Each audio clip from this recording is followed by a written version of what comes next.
జై Srimannarayana.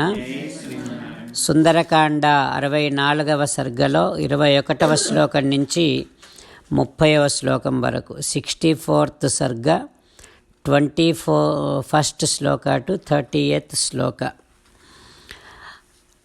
After Dadhimukha came back from Sugriva and told Angada that Sugriva wants you all to come to him as soon as possible, then Angada requested all the Vanaras to go back. Then all the Vanaras also saying that Angada, definitely whatever you say, let us do that. So then they all flew into the sky to go back to Sugriva. When all the Vanaras almost at a time flew into the sky, it looks like there is no gap at all. We cannot even see sky. Sky is completely filled up with Vanaras. Like that scene is appearing. Then all the Vanaras also making such a huge sounds with all happiness that they are going back to their king Sugriva with a good news. But the time that has taken for Dadhimukha to come back, tell Angada and all these Vanaras starting from here, because of this delay there, Sri Ramachandra Swami is kind of getting so upset and depressed. Then Sugriva told Sri Ramachandra Swami, Rama, please do not get upset. You should always, it is for sure that all the Vanaras, they have seen Sitamma. Otherwise they cannot do all these things. There is no doubt. If they cannot delay this much also if they did not see Sitamma, because they will definitely get scared from me. And if the work is not done, Angada would not even dare to come to me at all. Rama, please, you have to believe that they have seen Sitamma, they successfully found Sitamma, and they are now coming back. If they did not see, they would not have dared to destroy the Madhuvanam, which is my property coming from my ancestors. Oh Rama, Sitamma is safe, and you are such a great son of Kausalya.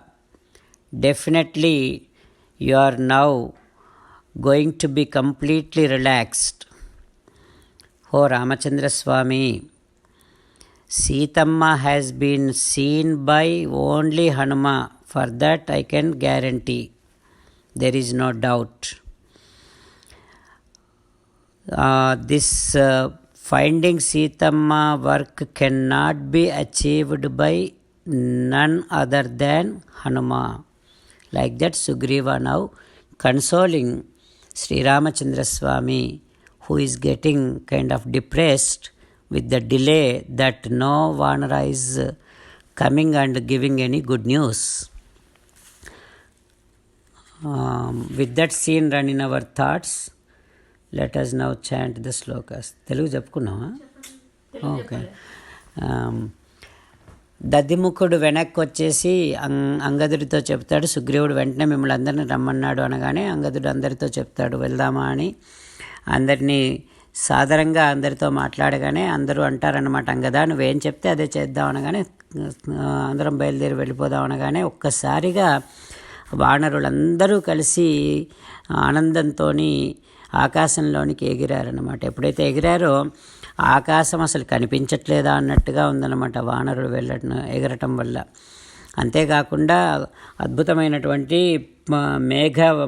పెద్ద పెద్ద నాదములు చేస్తూ ఉన్నారు సంతోషంలో. వాళ్ళంతా కూడా మళ్ళీ తిరిగి మన రాజు దగ్గరికి వెడుతూ ఉన్నాం కదా, సీతమ్మ కుశల వార్తను తీసుకొని వెడుతున్నాం కదా, ఆనందంలో వాళ్ళంతా కూడా నాదములు చేస్తూ ఉన్నారు. అందరూ కలిసి వెళ్ళడానికి సిద్ధమవుతూ ఉన్నారు, బయలుదేరారన్నమాట.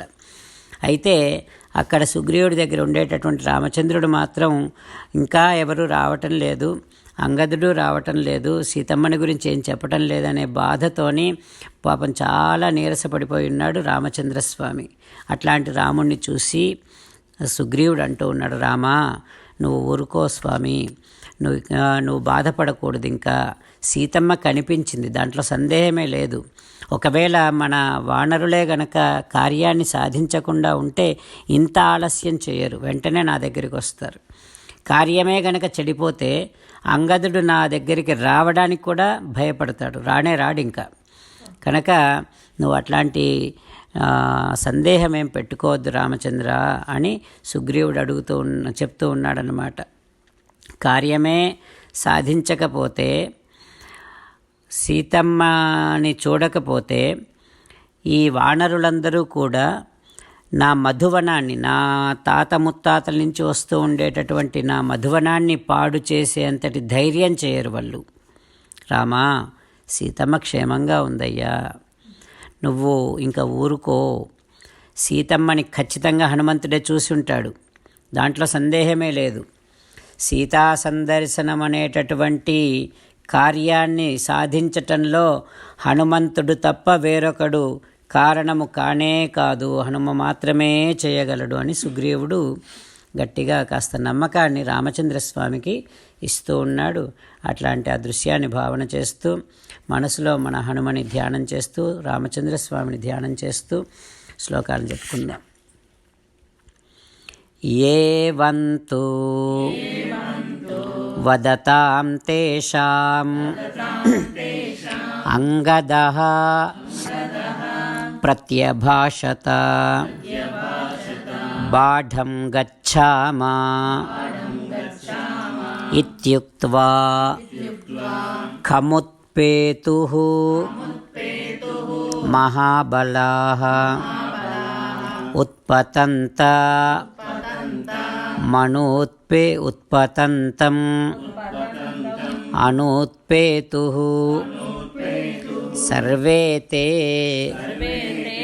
హరియూధపాః కృత్వాకాశం నిరాకాశం యంత్రోత్క్షిప్తా ఇవాచలాః తేంబరం సహసోత్పత్త్యా వేగవంతః ప్లవంగమాః వినదంతో మహానాదం ఘనావాతేరితా యథా అంగదేహి అననుప్రాప్తే సుగ్రీవో వానరాధిపః ఉవాచ శోకోపహతం రామం కమలలోచనం సమాశ్వసిః భద్రంతే దృష్టా దేవీ న సంశయః నాగంతుం ఇహ శక్యం తైః అతీతే సమయే నః నమత్సకాశం ఆగచ్చేత్ కృత్యేః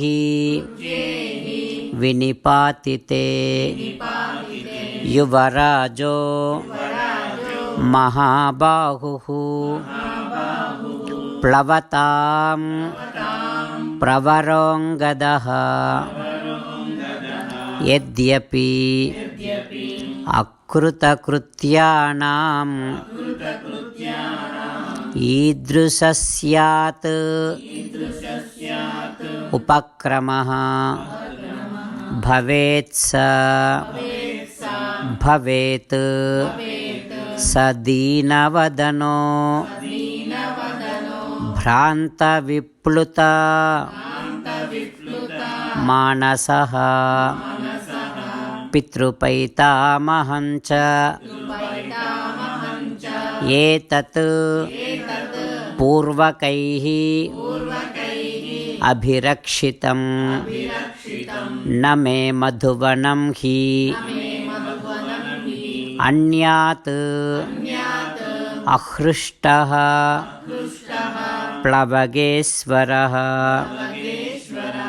కౌసల్యా సుప్రజారామ సమాస్వసిః సువ్రత దృష్టా దేవి న సందేహో న చాన్యేన హనుమతా న హి అన్యః కర్మణో హేతుః సాధనేస్య హనుమతః. ఓం శ్రీ రఘునందన పరబ్రహ్మణే నమః. జై శ్రీమన్నారాయణ.